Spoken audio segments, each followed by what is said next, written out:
Rangers taking on the Philadelphia Phillies.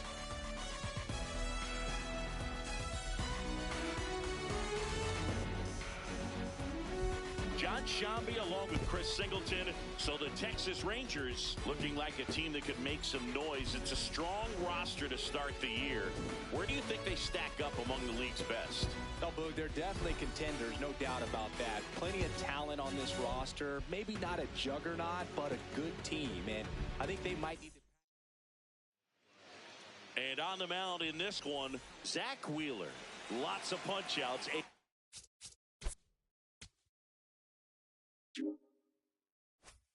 Real strikeout artist singing.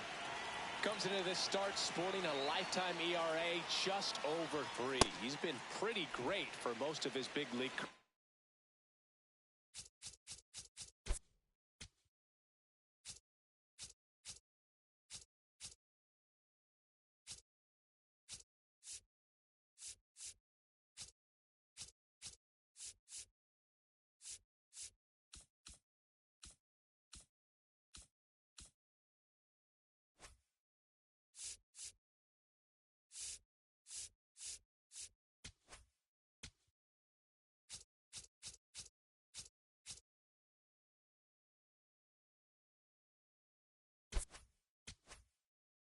Can't wait to watch him in this one.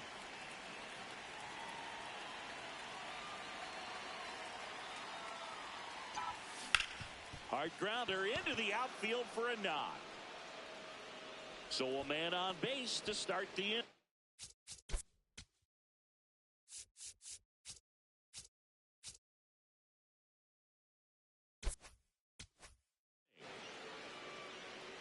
Here's Corey Seager.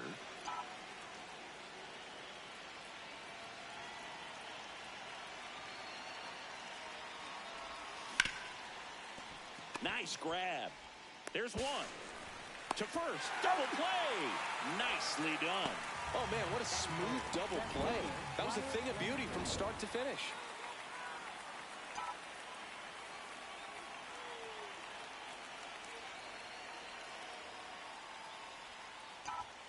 Late on that fastball.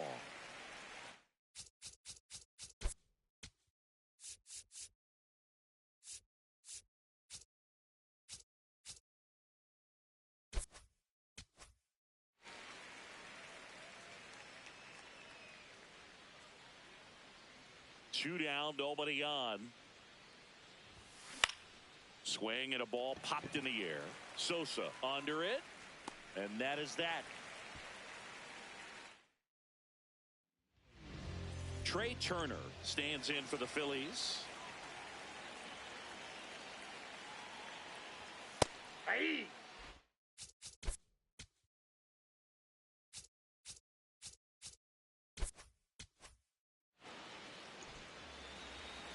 The 0-1.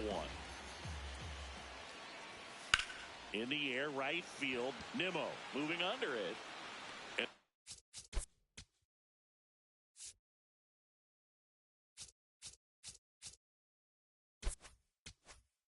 there's one down.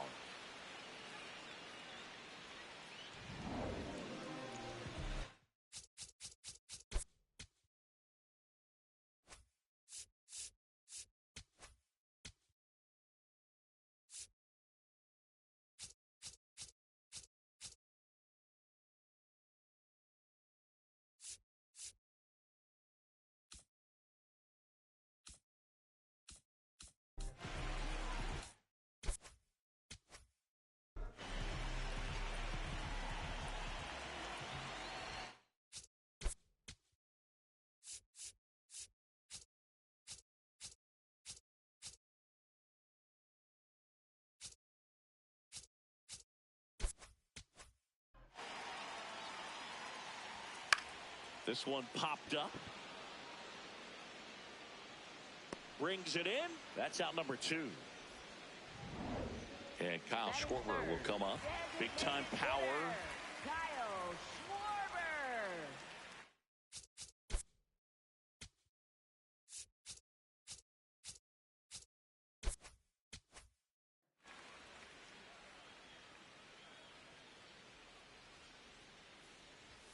That one's in there, 0-1.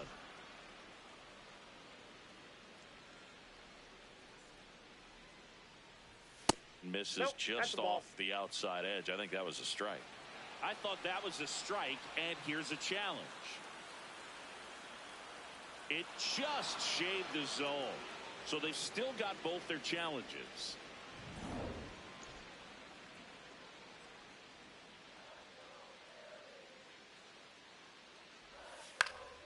Gets a piece and stays alive. The 0-2. Ball one.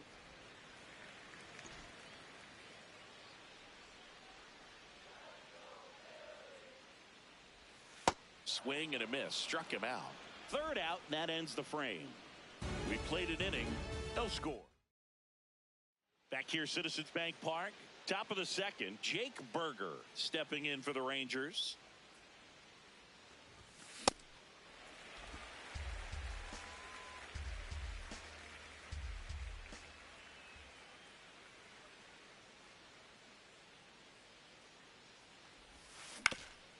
That one back up the middle, and it gets through. Man aboard on the leadoff single. Just kept it simple. Played pepper with the middle of the infield and took it back where it came from, and there's just no one there to knock it down. That one found hard the other way.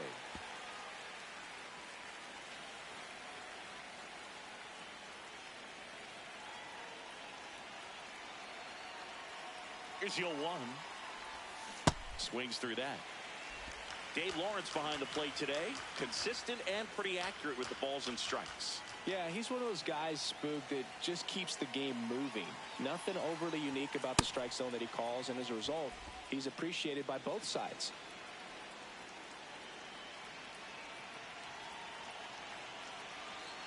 The 1-2. And it's fouled off. They'll do it again.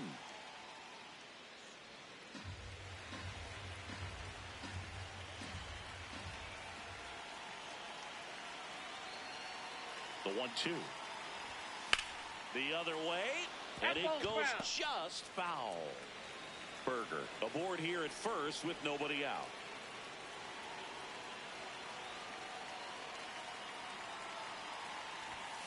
Swings through it, and that's a strikeout. Typically that high fastball, if it's close to the top of the strike zone, a hitter, if he's prepared for it, can get to it. But that one just had that little jump at the end, which indicates there's a good spin rate on it, and it didn't decrease in velocity as that hitter's internal clock would expect it to, and that's why you see the swing and miss. Strike two. Sometimes being lucky is a swing and miss. If he makes contact with that pitch, probably hits into a double play. That's foul off to the right side. Keeps the AB going. Man at first, one away.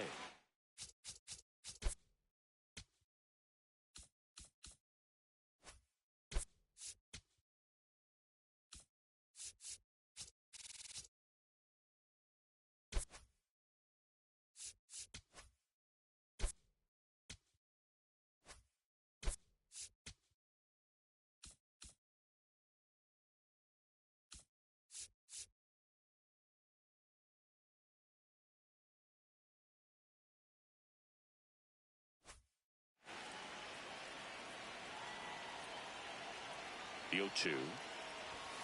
Strike three, and that's two in a row. Oh, interesting. He's looking very comfortable out of the stretch after giving up the leadoff single. Back-to-back strikeouts, so they haven't been able to move that runner up, get him into scoring position, and try to have a better chance of scoring. I tell you, good job so far on the mound. He just needs one more out. Now here is Josh Smith in the air to left center. Moore coming on.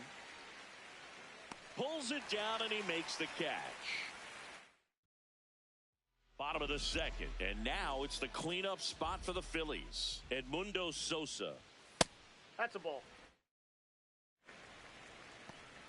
Catcher challenge. We'll take another look. Not far out of the zone, but it was a ball. That knocks them down to one challenge left.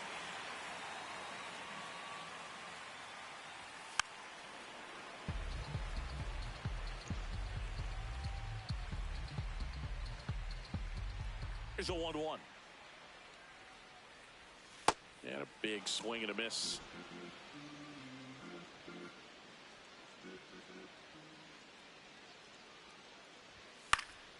Stays alive. Clearly trying to stay back a little bit longer for that changeup as he fouls that fastball back.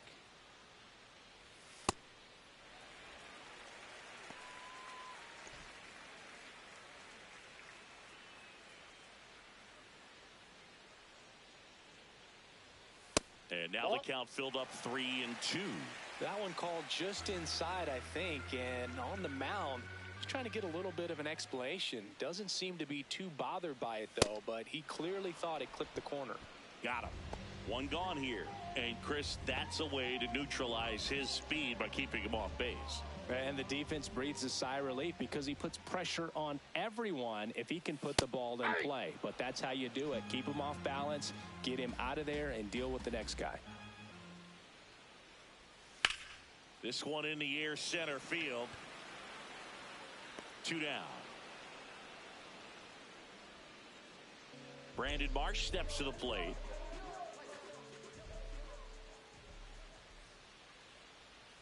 First pitch misses.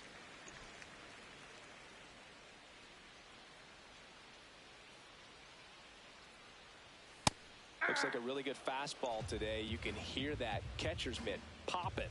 Looking forward to hearing a lot of that one in this one. Back up the middle and a base hit. And that keeps the inning going. Big knock there to keep the inning alive and an opportunity to put something in the gap and give the Phillies the lead. Fouled off. He was late.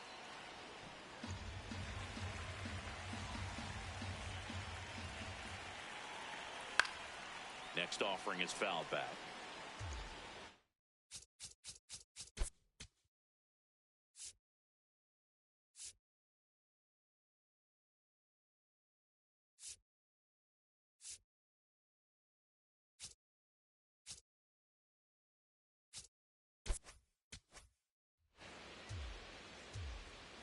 The 0-2.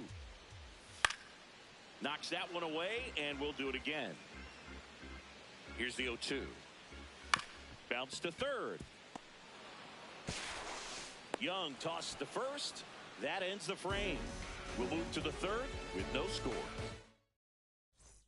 New inning getting started. Now the catcher for the Rangers, Danny Jansen.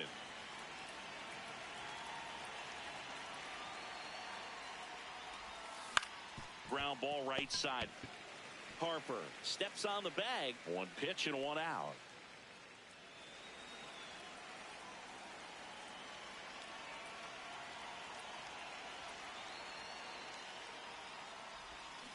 That one fouled off.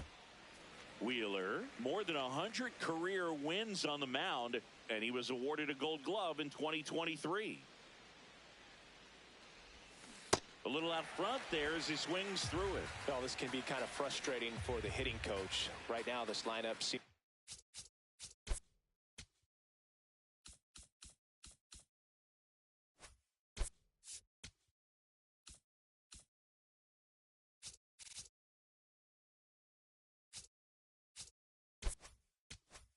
be swinging at everything. Runs it up to 96 to record the punch out. Well, he went up there trying to be aggressive, that's for sure, hacking at those first two pitches, but clearly that last one fooled him. He could have been sitting on something else entirely, but you want to be able to adjust on 0-2 and at least get a swing off when it's... Fly ball down the line. Moore on the move towards the line, but it slices just foul. 2 down, nobody on. Just missed with that backdoor breaking ball. If he gets a swing and miss or called strike, 0-2 count. Instead, it's 1-1. Look for him to go back to that pitch later in this at bat. Swings through that one.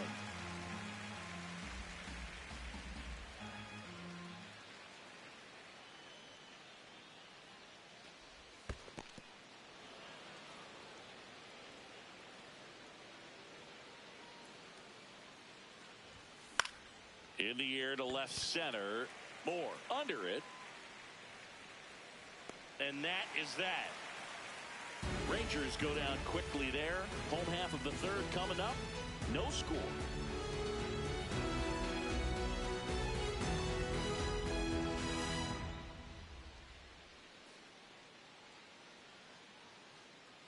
Back here in Philadelphia, bottom of the inning, Adolis Garcia stands in for the Phillies. Adolis Garcia. Makes the catch, one down. That swing right there tells me he's seeing the ball pretty well. I know it didn't produce a hit, but he made solid contact, and that's all you're looking to do anytime you're at the plate. Fought off foul. Still tied at 0, last of the third.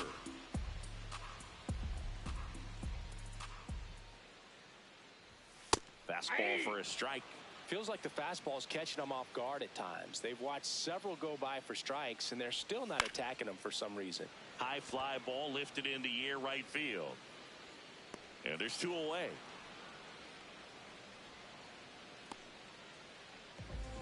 Up next for the Phillies.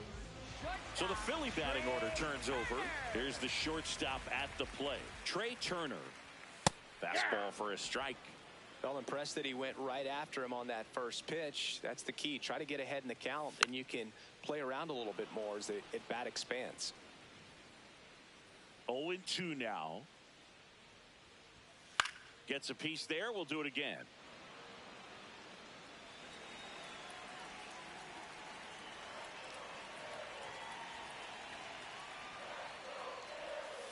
Foul ball, still 0-2.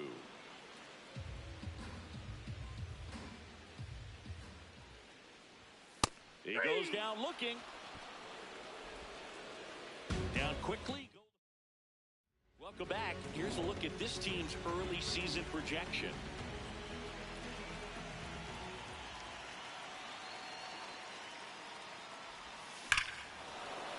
Well struck, deep right field, way back and out of here. Corey Seager leaves the yard. His first homer of the year, and the Rangers take the lead. It's 1-0.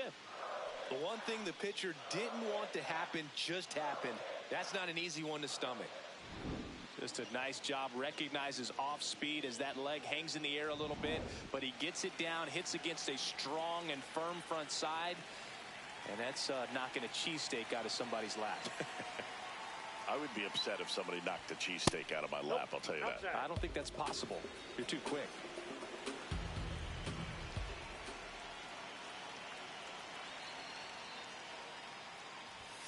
Swings through that one for strike 1. When you throw a fastball by a guy like that, I imagine it's got to feel incredible. Look for him to throw it again at some point. Swing and a miss, and he got him to chase. Well, you just got to delete it. You give up that leadoff home run, go back to work, focus on this next batter. Struck him out swinging, and that's 4 strikeouts. For the Rangers, first baseman Jake Burger. And now it's Jake Burger to hit. 1 for 1 with a single so far. On the ground, and it finds its way through for a hit. So a man aboard now with 1 away. Up next for the Rangers, third baseman Josh Young.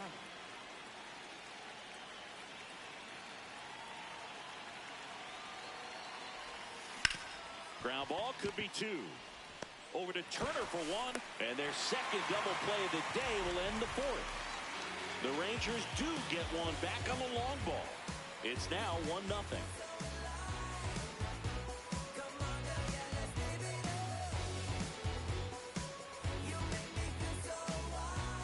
Back here in Philadelphia, ready to go for the last half of the inning. Bryce Harper stands in for the Phillies. Boog, over 80% of his first pitches are strikes. You're doing that, you could have a really good day out there on the mound. Ripped, but it curls foul. Looked like you got a little excited on that fastball. Got to think to yourself, you want to stay up the middle. That way, if you're a little bit early, you hit it out of the ballpark. If you're a little late, opposite field knock.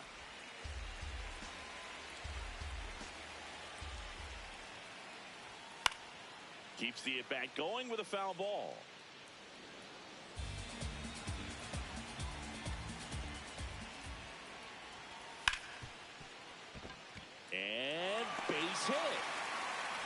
tying run is on base.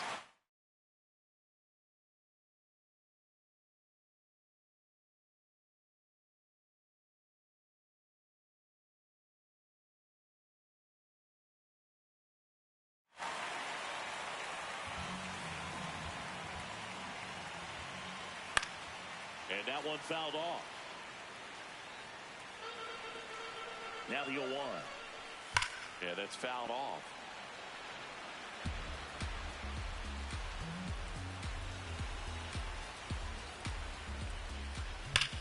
To short, could be two. There's one. Plenty of time at first. That's a double play. They made that double play look so easy, but it was far from routine. That's the one thing about big leaguers. They make tough plays look simple.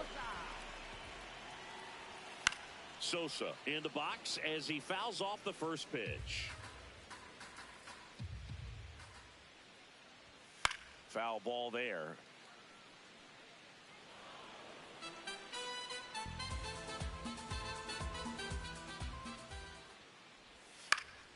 And they'll do it again. 2 down, nobody on. Here on opening day. Swing and a high fly ball hit the air left center field. This one's got a chance. Makes the catch up against the wall. Phillies go down quietly in the inning. Still behind by a count of 1-0.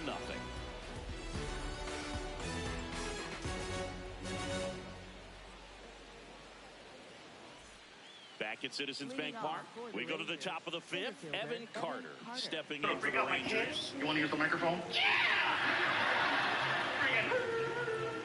Here you go, sir. And he handed the microphone, and I said, Frankie, this is the police. We have your father. We're coming back for you in 1 hour. Do your homework. 1 minute later, my girlfriend calls me. You're an ass! What's he doing? He's doing his homework.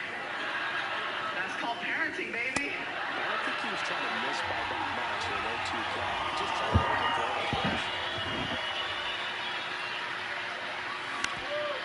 There we go. Nice. And a good start to the inning. He totally got even with me. I walked in the kitchen one morning. He's sitting there and he looks at me and he goes, April, I have a question for you. What's a hooker? what did you say? What's a hooker? Where did you hear that? I was watching HBO and there was a commercial for a show called Hookers at the Point. It said this Saturday at 11:30, check out all the hookers. What's that mean? That means we're going out Saturday. Swinging a foul straight. What's a hooker? Let it go, dude. Tell me. You don't need to know. Tell me. Frankie, that's for adults. You said it was an adult. I said you eat like an adult. And what you do in the bathroom, you are grown up. Trust me, but you don't need to know what a hooker is. He throws a fit in the kitchen. Hooker, hooker, hooker, hooker. What are you doing? Hooker. He won't stop. I don't know what to do. Danny So I Jansen snapped. hit here. Quit. 0 for 1. And He he grounded stopped. out in his first And at apparently bat. his mom heard that. And as soon as I yelled, oh my God, he went from This being one my chopped to son the ground, but foul. to my girlfriend's little cub once again. And here she comes from the other side of the house, mama lion to protect her little, you know. Ah, you hang me! Oh, great stop. There's one. Double play. Damn. Killing game. No runs, 1 hit, no errors, and no one left. Coming out of the 5th, coming up. Oh my God. It's the Rangers wants to know what a hooker is. and the Phillies nothing. Yelling? Tears, right? You said if he had any questions, he could Playing come the to you. pitcher's duel so far. I didn't know Here's he how was the gonna ask me. starters have performed up to You this said, point. don't worry, baby. I'm the man. I'll take care of it. Out towards right center field. Carter on the move. He's got it. Tell him. One up, one Are you down. serious? Tell him now. And now the center fielder, Brandon Marsh. Frankie, you want to know what a hooker is? Yeah. Those are your mom's friends. I mean, nice job just presenting it to be better than it actually was. Good eye at the plate. The Wow. Warriors on the call. Not Still bad. some challenges left for them. One down, Phillies down a They don't run. like me anyway. And At there's least a now when they foul come over the house. Frankie, who's at the door? Hookers are here. My buddies are like, what did he say? Happy birthday. Base hit. That was smoke through the infield. I keep coming back to alcohol. I keep having these issues with it, you know? Like, I got loaded one night, and I don't know what happened. I accidentally wound up at this dance place. Hey. Gentleman clubby place, right? I wasn't driving. It was an accident. We pulled up to the place, and Just second. He beats the throw. Safe. I knew where I was at. Even when you're drunk, you could be drunk and blind. You know where you're at. As long as you hear, Needs to hit. This guy is just filling up the strike zone right now. Don't want to get yourself a low-two hole. You better be I ready. walked in there and I got recognized by one of the dancers, and you gotta call them dancers or entertainers because they get mad at you. Yeah.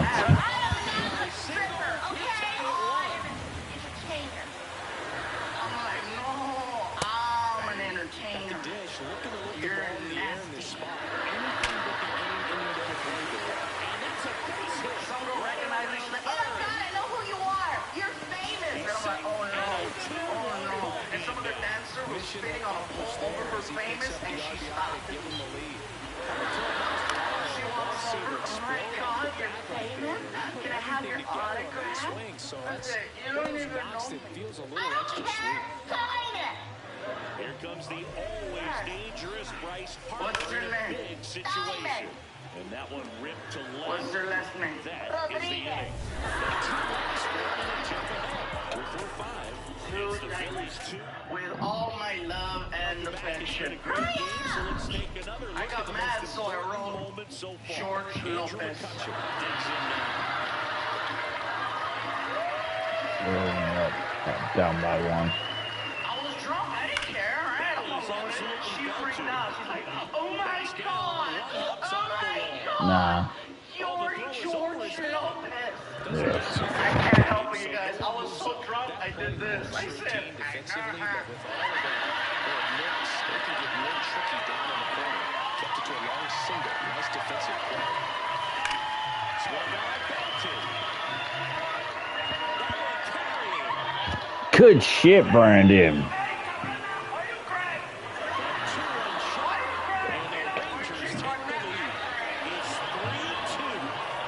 Nice, Brandon.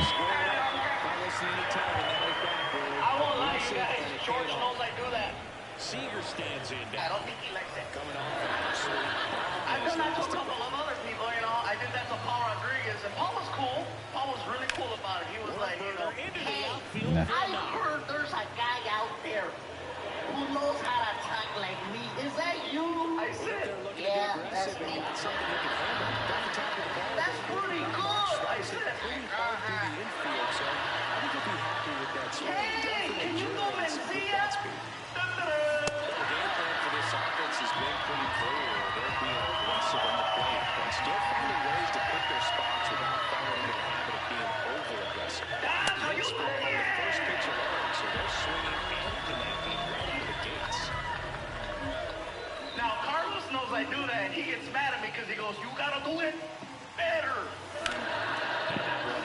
I told a story that went viral called the racist gift basket story. And of course, sometimes you need to be patient as an About offense 15 and let the minutes pitcher long. come to you. Okay? You can't I'm argue going to give you the 3-minute version of that story so you understand what's going on.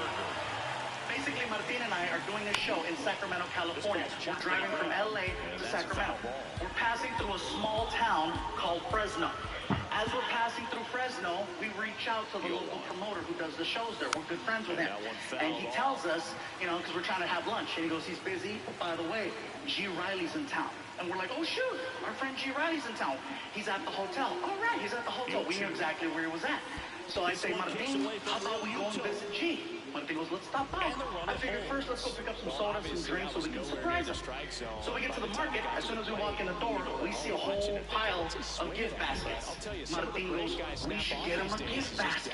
I said, Martin, G. Riley doesn't like gift baskets, okay? He doesn't like the fancy wine and the fancy cheese and the sausage. He definitely hates crackers.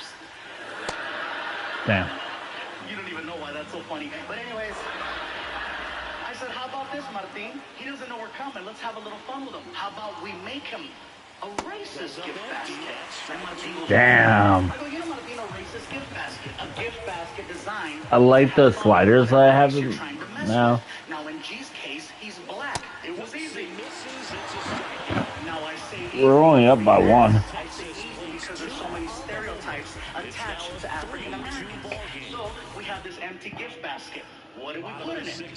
fried chicken, watermelon, Kool-Aid, grape soda, barbecue potato chips, sunflower seeds, an ebony Ooh, magazine, good hit, good hit. and blacker, Magnum condoms, Newport cigarettes, a rack of ribs, the recipe for cornbread. We put everything but a white girl with a big ass in the basket.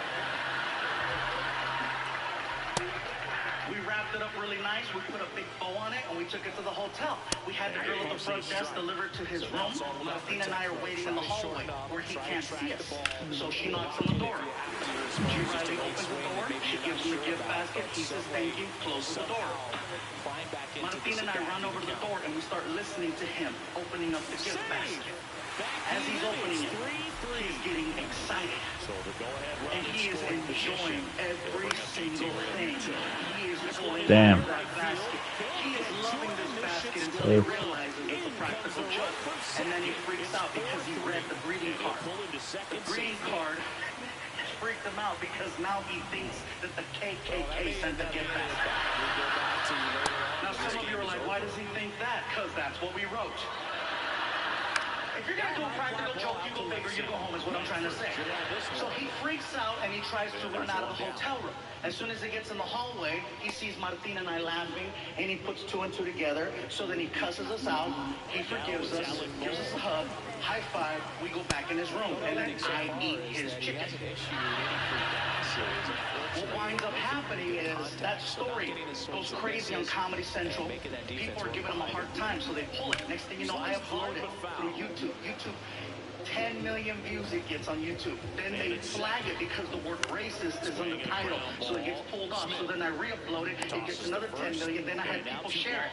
All in all, the video's probably gotten about a little over 100 million views.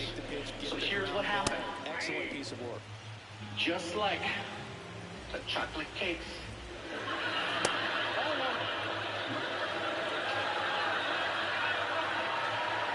The diet soda and the deodorant. Before you know it, people started bringing me Mexican racist gift baskets.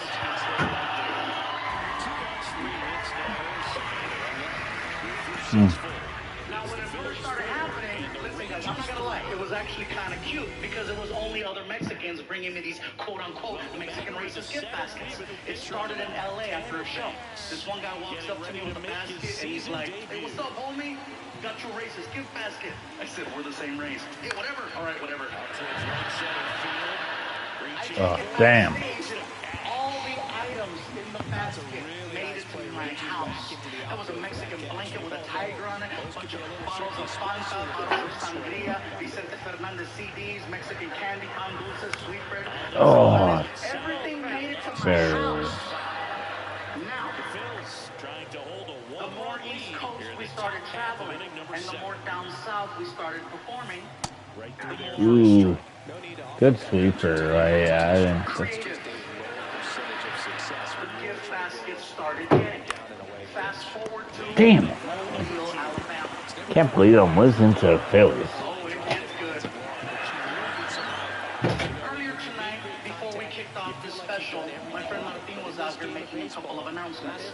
One of the announcements that he made was, if you brought a gift, please hold on to it until after the show. Don't bring it to the stage. It could interrupt the flow of the performance. The only reason why he makes this announcement every single night is because of one show in Mobile. So here's what happens. I tell the entire racist gift basket story, the full 16 minutes, right? As soon as I finish, a guy from the back of the theater rushes the front of the stage. Now keep in mind, this area is full. In Mobile, the aisle was right up the middle. So the guy had a clean shot to me. He hauled ass like it was the Price is Right, all the way down. Much like tonight, there was security there that night. Security sees the guy with the basket, but no one thought to stop him. All they did was, that's pretty. Oh, that's right, that's pretty, yeah. So the guy makes it all the way to the front. He takes the gift basket and he puts it on the stage. Now he's heckling me from where you're sitting. I'm standing here and he's like, Ruffy! What's up, dude? I got this for you. Thank you. Open it. I go, sir, we're kind of in the middle of a show right now. I says, I appreciate the gift. That's very nice of you. I says, but how about this? I'll open it after the show. Oh, come on, Fluffy. I want to see your face. Damn. So you take the gift basket and you bring it over here to the side of the stage where security's at, and I'll have security escort you behind the curtain, and then I'll turn it up backstage with you in front of me. How's that? And he's not taking no for an answer. Now, the problem is, the crowd just saw me tell the racist gift basket story, and all of a sudden, there's a guy with a gift basket. They have no idea I'm not affiliated with freaking Duck Dynasty in the front row. So now I'm trying to diffuse the situation before it gets crazy, but he's not taking no for an answer. Next thing you know, he does something no other audience member has ever done in my 19 plus years as a comedian. He takes the whole crowd away from me, flips them, and then uses them on me in 5 seconds. It was the most amazing, horrific thing I have ever witnessed. This is all he did. Come on, Fluffy! We want to see your face! We want to see your face!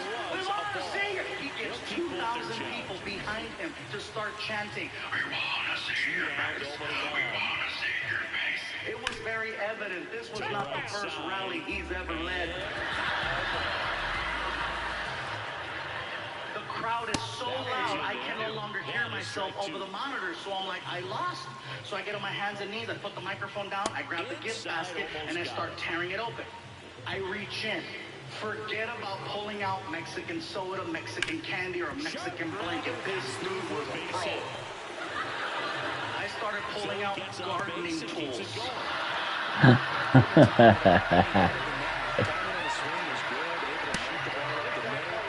I'm pulling out a rake, a toy shovel, a toy leaf blower. Dig deeper, Fluffy, dig deeper! I pull out a soccer ball. I go, dude, it says Puerto Rico. They ran out of Mexico. I pull out a brick. I go, what's the brick for? The wall.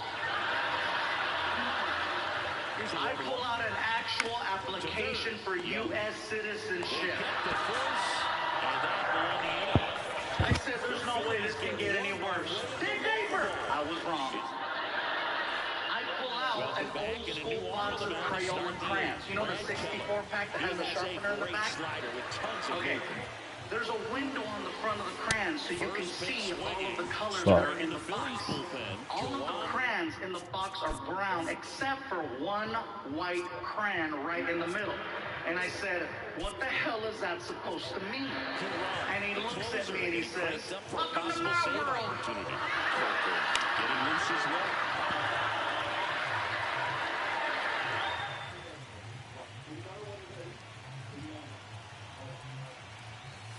Next one just misses. Ball one. Whoa! Get away from my drums. Keep those back. They're really special to me. And they're not your drums. They're the school. You know, this isn't a doll. You actually have to know how to play.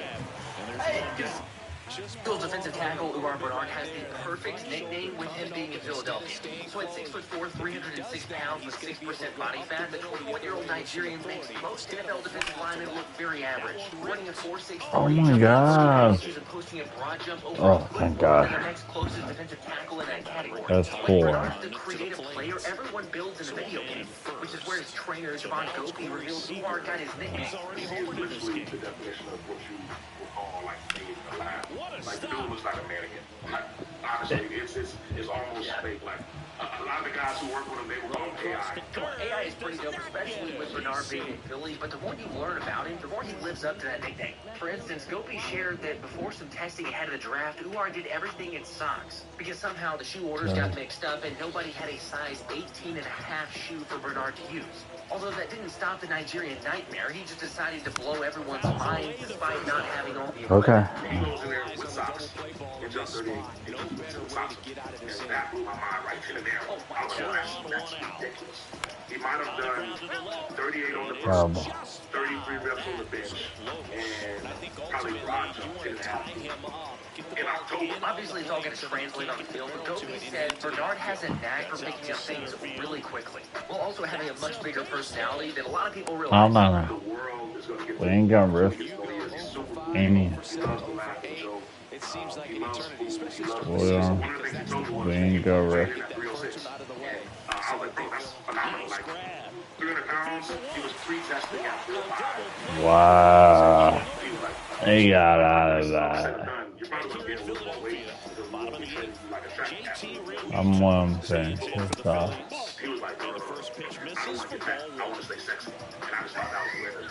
I never would have thought he caught himself in that, especially as he was a lineman there. But again, super easy, like I said. Because this leaking bounce back. Bill's defensive tackle, Uar Bernard, has the perfect nickname with him being in Philadelphia. So at 6'4", 306 pounds with 6% body fat, the 21-year-old Nigerian makes most NFL defensive linemen look very average. Running a 4.6 40, jumping 39 inches, and posting a broad jump over a foot more than the next closest defensive tackle in that category. Like, Bernard's the creative player everyone builds in a video game, which is where his trainer, Javon Gopi, revealed Uar got his nickname. He is literally the definition of what you would call, like, made in the lab. Like, the dude looks like a mannequin. Like, honestly, it's almost fake. Like, a lot of the guys who work with him, they will call him AI. Come on, AI is pretty dope, especially with Bernard being in Philly, but the more you learn about him, the more he lives up to that nickname. For instance, Gopi shared that before some testing ahead of the draft, Uar did everything in socks, because somehow the shoe orders got mixed up and nobody had a size 18.5 shoe for Bernard to use. Although that didn't stop the Nigerian nightmare, he just decided to blow everyone's minds despite not having all the equipment. He goes in there with socks. And jump 38 inches with socks on. And that blew my mind right in there. I was like, well, that's ridiculous. He might have done 38 on the vert, 33 reps on the bench, and probably broad jump 10.5 feet. In October. Obviously, it's all going to translate on the field, but Gopi said Bernard has a knack for picking up things really quickly, while also having a much bigger personality than a lot of people realize. The world is going to get the opportunity to get to know he is. He's super cool. He loves to laugh and joke. He loves food. He loves music. But one of the things he told me was he weighed in at 306. And I was like, bro, that's phenomenal. Like, 300 pounds, he was pre-testing at 4'5" and 40 reps on the bench. He's like, I was like, when this is all said and done, you're probably going to get a little more weight because we won't be training like a track athlete, specifically football. He was like, I don't want to get fat. I want to stay sexy. And I just thought that was hilarious. I never would have thought he caught himself in that, especially as the team was around him there. But again, super easy, like I said, he has a huge personality. So I'm excited to sure. Bill's defensive tackle, Uar Bernard, has the perfect nickname with him being in Philadelphia. So at 6'4", 306 pounds with 6% body fat, the 21-year-old Nigerian makes most NFL defensive linemen look very average. Running a 4.6 40, jumping 39. Hello. Right, let's start with your name. I'm Vinny, and I'm from Glasgow. Are you here with your family or what? My mom and my dad. I game a lot, and I'm not going. Okay. So, I'm sorry for coming by unannounced. No, you good.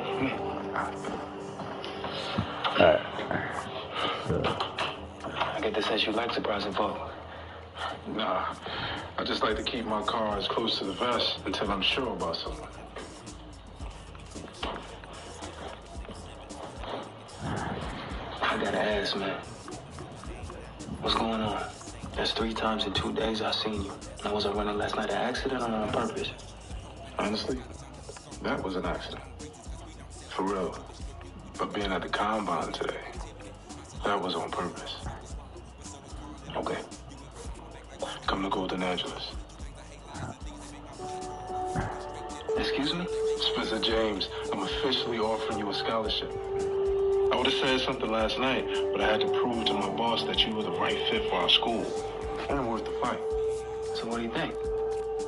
I mean, I'm sitting here offering you a spot, aren't I? Look, you would be the perfect fit for the culture we're building. We're not only a juggernaut on the field, but we also place a premium on education, which I know is important to you. Yeah, it is. So is honesty. Look, I know you were burned by the whole Toledo State situation with Dante Swan. But look at me, bro. This is different. How? Simple. Because I'm home. Wait, from now you? Listen, baby. This is the reunion I've been waiting for. And your daughter now. We used to talk about coming home all the time. Yeah, and the numbers just don't lie, Boog. He won 13 games with a 2.50 ERA, including 2. I gotta so I'm just weighing my options. Coming up on the first pitch, Wyatt Langford stepping in for the Rangers. Yeah, as you should. And one last thing. If you have to sit out your freshman season because of the Toledo State situation, I'm cool with it. You're worth the wait.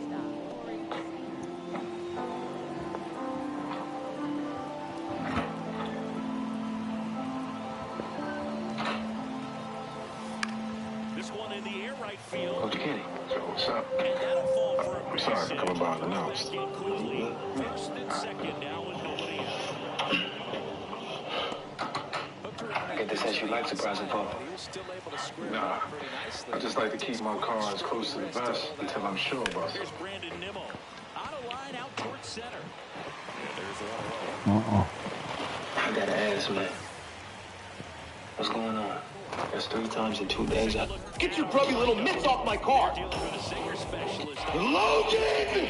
Paul, can we fire Logan Paul? Not again. Can we fire Logan Paul? Everybody! Paul, can we fire Logan Paul? Nobody asked for this! We admire Logan Paul. Everyone! Paul. We admire Logan Paul. Brings it in. Runner tags it second. Logan Paul. Can we fire Logan Paul? Not again. Paul. Can we fire Logan Paul? Everybody! Paul. Can we fire Logan Paul? Nobody asked for this. Paul. Knicks changed up their offense. They are running it to at least some degree through their center, and it has been incredibly effective. Well, Karl-Anthony Towns had 17 points, 10 assists last night, but his assist rate has been increasingly higher over the last several games because of how they've utilized him in the offense. Here's something to think about last year. Jalen Brunson last year, you talk about 181 shots in the postseason last year, right? Mm-hmm. Like 71% of those shots last year were off ISO plays. Off ISO plays. You guys know what I'm talking about. So high PNR where the ball's in his hand. Post-ups or on the side where he's ISOing out. This year, in the postseason, you know how many percentage of the shots have been ISO ball? 51%. It's dropped down to 20%. So the ball's moving, and it's moving because Karl Towns is being activated with an offense. So I want to ask a question that was asked by a good friend of ours, one that you know well, who sent a text to Alan and Jay and me that I thought was really interesting. I'm just going to read it to you. Why didn't I get the text? Does he have your number? Maybe, I don't know. I'm going to put you on it. But Dan Orlovsky just sent a text that said, my next question. Did they hold this offense intentionally for the playoffs? Have they been building it in practice and unleashed it in the playoffs so then teams have less time to study and prepare for it? I think he speaks for a lot of people who are wondering that the NBA is a postseason league. Like, this is a playoff league. The Knicks had more than enough to get through the regular season, be where they needed to be, and then boom, you go to the sneak attack once you get into the playoffs, and they needed to unleash it when they went down 2-1 against Atlanta. Good question. It's a great question, but it's also very cute. Because no. And they were down 2-1 to the Hawks in the first round. You wouldn't have been down 2-1 if you already had this thing. Well, right. They needed it to beat Atlanta. So it's a good question, but it's cute. One, we've been hanging out with Mike Brown all year, not hanging out, but covering Mike Brown all year, and I think he would say you give me too much credit if you think that I was holding this for the postseason. Because rolling with this group of guys, they're not that type of guy, right? Like, whatever the system is, they need an opportunity to really get into it. It was born out of necessity. I do think Mike Brown would credit his coaching staff, in particular Chris Jent, for looking at the matchups versus Atlanta. And really, if you break this thing down to the bare bones, to me, it was birthed out of trying to figure out how to avoid Jalen, how to capitalize on creating mismatches for the way Atlanta was guarding Jalen Brunson. Because when you looked at it in Atlanta, he went, set the screen, you put Atlanta in a difficult position in terms of how they want to defend as him with Jalen Brunson being the screener, and then it blossoms from there. Let me just build off that, Monica, is that what it started out was just simple pick and roll with Towns involved in the action. That's what they did in the last week of the season, and everybody's like, hey, this is working. Why did it take so long? That was working fine. And then in the first few games in Atlanta figured some things out, plus Towns was getting in foul trouble. But then what started to happen was, instead of Brunson having the ball, they gave it to Towns, and he started passing the basketball, and they realized it unlocked so many other things from the wing. That's why OG Anunoby shooting 65% in the playoffs and averaging 21 a game. Mikal Bridges has come alive. It has unlocked other players. And then the Steph Curry part for Brunson.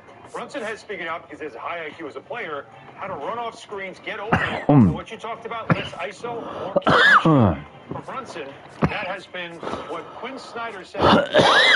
Take your poison. How do you stop it? Can we simplify this for a second? Just if you, because you guys obviously have been around that team a lot more.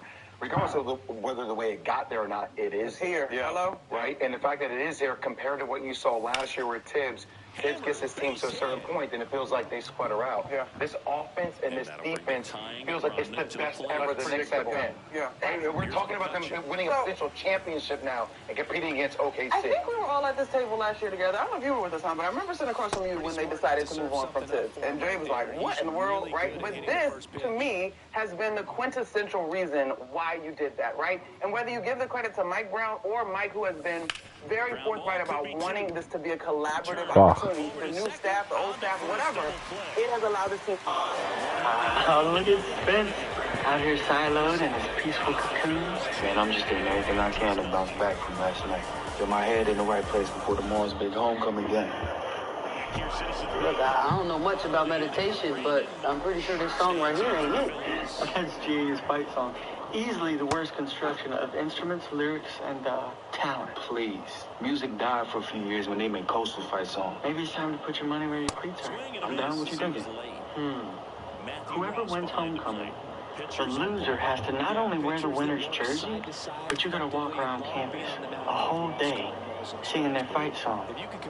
Loud as hell. Say less. I'm down. Okay, bet.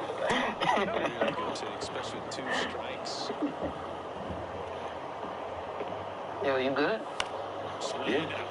What? I'm just checking. All the people who got swatted last night, we the only ones who've actually been shot. I mean, last night hit a little different for me. I just thought it might help for you, too. It did. But that was last night. Right now, I'm focused on homecoming. Spence, what you're doing is deflecting. Cool. I'm good. For real. Even after Liv chose to stay with her parents instead of here. Things have been a little off for me and Liv lately, but we're working on it. If staying with her parents is what she wants, and I gotta trust she's making the right call. What? Listen, it's just you're compartmentalizing, and I never thought I'd see the day. It's not that. I just promised myself I'm gonna stop playing superhero to everybody and focus on me. Look, I gotta bounce. I'll let you. Hey, real quick. What if Liv is right? Right? What if Wade is behind the swat? You thought about what happens then? To homecoming? To y'all's relationship? Oh, look at Spence out here sideline.